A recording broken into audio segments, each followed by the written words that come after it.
Khodaldham versus Sardardham વિવાદ. પૂર્વ corporator જયંતિ સરદારા પર હુમલો. નરેશ પટેલની સામે તું થઈશ તો તને જાનથી મારી નાખીશ.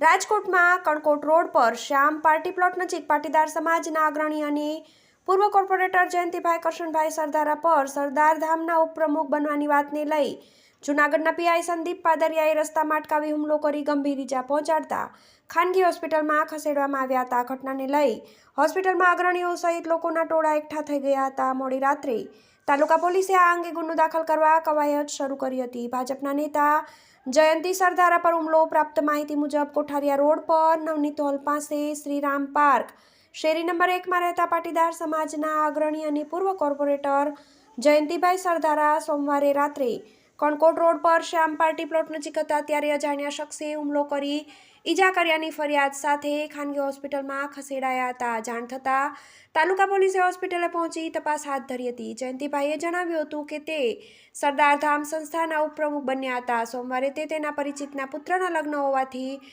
શહેરની ભાગોળે કણકોટ રોડ પર આવેલા પાર્ટી પ્લોટમાં ગયા હતા, જ્યાં દાંડિયા રાસનો કાર્યક્રમ હોય ત્યાં હાજર જૂનાગઢ ના પીઆઈ સંદીપ પાદરિયા તેને ત્યાં જ એક તરફ લઈ ગયા હતા, જ્યાં તેને તમે સમાજના ગદ્દાર છો, સરદારધામના ઉપપ્રમુખનું ચાર્જ શું કામ લીધો, ખોડલધામ અને સરદારધામને વેરઝેર છે, નરેશ પટેલની સામે થઈશ તો જાનથી મારી નાખીશ. આથી તેમણે કહ્યું હતું કે હું તો થયો છું, મેં કોઈ ખરાબ કામ નથી કર્યું તેવો જવાબ આપતા પીઆઈ પાદરિયાએ તેને તું બહાર નીકળ, જોઈ લઈશ તેમ ધમકાવ્યા હતા.